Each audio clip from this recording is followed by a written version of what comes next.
przed telewizorami, odbiornikami Polsatu Sport. Jesteśmy na żywo, nadajemy z Warszawy.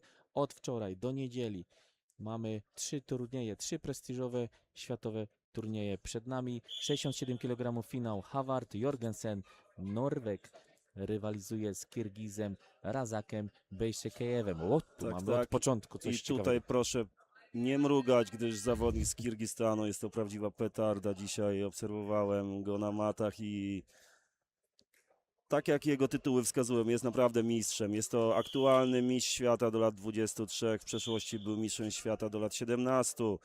Mistrz Azji z tego roku, 5. zawodnik mistrzostw świata seniorów. Naprawdę ja jestem pod wrażeniem tego zawodnika, co dzisiaj tutaj wyczyniał. Fajne, efektowne walki zarówno w pozycji stojącej, jak i parterowej. Jednak jego przeciwnik Norweg. Norweg, tak jak mówiłem, Skandynawia. Tak. Dobre przygotowanie, twarda walka, niekoniecznie dużo punktów, ale koniecznie powolutku, po jednym kroczku do celu, tak? Także ciekawe, jak będzie to wyglądało w tym pojedynku, ale Barna Texas.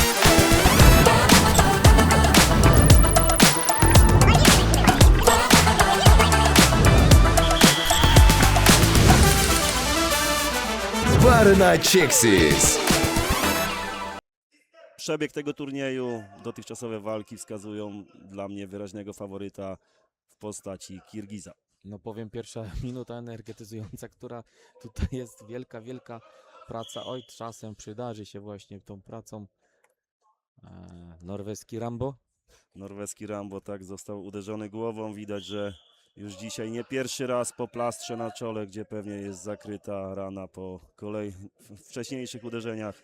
No zdarza się, jest to walka, jak Państwo widzą, mocna walka. Zawodnicy nie będą na pewno siebie oszczędzać, tym bardziej, że jest to już finał, ostatni pojedynek i dadzą z siebie na pewno wszystko, aby wyjechać z Warszawy ze złotym medalem na szyi.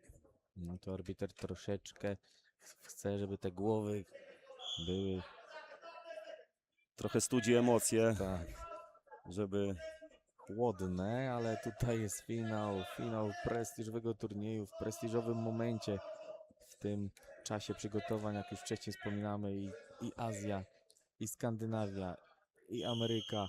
Naprawdę mnóstwo, 34 państwa zjechały się do Warszawy, 160 zawodników jednego stylu.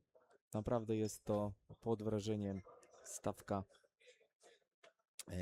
stawka medalowa i mamy teraz pozycję parterową. tak jest, a dzisiaj już mieliśmy okazję oglądać Kirgiza w pozycji parterowej i jestem pewny, że tutaj będziemy mieli właśnie fajną, ciekawą akcję. Odwrotny pas. Już nie jeden zawodnik dzisiaj przekonał się, jak się lata kirgiskimi liniami, ale tutaj widzimy, Norweg się dobrze broni, zablokował dostęp do biodra. Tutaj Są zawodnik- przygotowani już zawodnicy, widzieli, co dzisiaj wyprawiał na matach Kirgiz i prawdopodobnie się jemu nie uda w finale wykonać swojej koronnej akcji. Jeszcze sędzia dał jedną szansę, nie? Wynegocjował open, ale to nic nie dało. No, to Norweg naprawdę Norwedzy odrabiają zadania domowe. No, odparte na atak. Ta analiza w przerwie obiadowej pewnie Tak od razu jest. poszła. Zobacz, co ten Kirgiz wyprawia i bardzo skutecznie. Brawa dla Jorgensena. na No pewno nie tylko analiza, ale podczas rozgrzewki przed walką na pewno jeszcze nieraz z trenerami przećwiczył ten element, żeby jak najlepiej się wybronić właśnie w tej akcji. I jak dla mnie niespodzianka. Myślałem, że po tym parterze może już być koniec tego pojedynku, a może zmęczenie turniejem. Ciężki dzień, kilka walk za sobą mają zawodnicy i nieco nie doceniłem Norwega. No, ten poziom aktywności tej pierwszej rundy, panowie oczekują na tą przerwę, więc dajmy im odsapnąć, te 30 sekund jest to cenne, jest fair play, piąteczka i do narożników. No i bardzo, bardzo ciekawie nam się zapowiada ostatni finał, przypominam, ostatni finał fenomenalnego turnieju, jakim jest 69. Memoriał Władysława Pytlasińskiego. Jest to naprawdę, drodzy Państwo, zapraszamy jeszcze kolejne dni, aż do niedzieli od 18 jesteśmy na antenie Polsatu Sport Extra i relacjonujemy na żywo finałowe pojedynki, najlepsze światowe zapasy przed nami. Styl klasyczny to potwierdził. Jestem naprawdę bardzo mile zaskoczony tym poziomem i naprawdę ciekawymi walkami trenerzy. Bardzo ciekawe walki. Widać, że zawodnicy przygotowali na ten turniej kilka swoich takich smakołyków, które chcą tutaj zademonstrować, które chcą przede wszystkim wypróbować przed mistrzostwami świata, tak? Tutaj zawodnicy próbują swoje przygotowane najlepsze akcje, żeby na mistrzostwach świata jeszcze je właśnie dopracować i tam ich skutecznie używać. Z miłą chęcią chciałbym, żeby teraz Norweg wywarł presję na tym i chciałbym zobaczyć, jak on w parterze tutaj by wypracował. Zobaczymy, czy Kirgis będzie tu bardzo mądrze taktycznie walczył, czy odeprze ten atak. Jeżeli nie będzie teraz miał wyraźnej aktywności, myślę, że niedługo znajdzie się w parterze. No to się zapowiada, Eee, tak? Arbiter już mówi blue action. Tak jest, musiałby naprawdę mocno ruszyć w Norwega teraz, aby po raz drugi dostać go do parteru, ale Tak. chyba pogodził się z tym, że pójdzie do parteru, traci punkt, jeszcze wygrywa, ale musi obronić ten parter.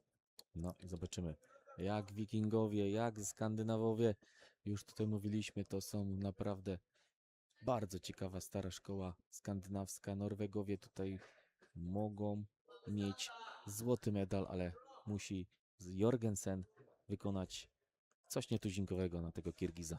Tak jest. Kirgizi atak mają wspaniały, obronę niekoniecznie, więc Jest szansa. sam jestem ciekawy, co za chwileczkę się może wydarzyć. Startuje do wyniesienia Norweg. Dobrze zamyka pozycję Kirgi i próba oszukania z wyniesienia na wózek, jednak Czy da mu jeszcze nieco drugą szansę? Nie da. chaotycznie wykonana i Kirgis nie dał się tutaj w tym przypadku oszukać. Mamy pozycję stójkową i 2 minuty na pewno fajnego boju jeszcze, gdyż Norwegowie to jest Wow! Red? Nie For wiem Paul? jak to ocenić. Wydawało mi się, jakby się pośliznął bądź potknął reprezentant Kirgistanu, ale czyste 4 punkty dla Norwega.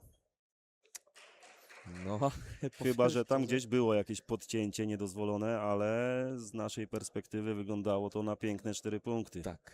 Tak, naprawdę ciekawy moment. Już chciałem powiedzieć, no, Kirgiz statycznie, dowiezie, piękny turniej, fajnie, do końca rundy będzie 1-1.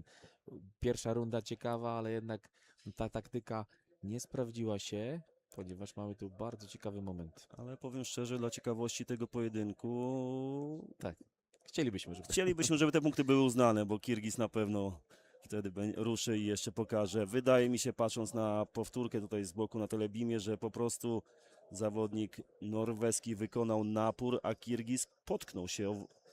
Chciał wykonać może jakąś akcję, ale Czyste 4. Wykorzystał ten moment Norweg Tak tego jest. naporu i tutaj widzimy właśnie też to, co widzą teraz sędziowie główni, analizując tą akcję i Kirgiz chciał w tempo się wkręcić na wywrotkę, na rzut z góry za 4 punkty, ale nieskutecznie. nie ma faulu. It's normal. Nie ma And faulu. also, blue is not going to danger position, and this is not correct throw. So there is no point. Challenge won. Nie ma pozycji zagrożonej w swojej akcji. No, Czyli Ciekawe. sędziowie uznali, że podczas tej akcji zawodnik z Kirgistanu wkręcał się na rzut właśnie na wywrotkę i spadł na brzuch. Jeżeli by spadł na plecy, przeciwnik otrzymałby 4 punkty. Jeżeli spadł na brzuch, a przeciwnik czerwony go nie opanował, w takim przypadku sędziowie uznali, że nie ma punktów i wznawiamy walkę od stójki. połowa No i drugiej dalej. rundy za nami i na pewno tutaj Norweg tym werdyktem nie był zadowolony, bo by miał ciekawy, bardzo wygodny stan walki. 5-1 i za 4. Tak, tu słyszeliśmy na trybunach niezadowolenie kibiców Tak. norweskich. Ale myślę, że to tylko doda mu otuchy, żeby tutaj jeszcze ruszyć i udowodnić, że to ja jestem lepszy w tym pojedynku.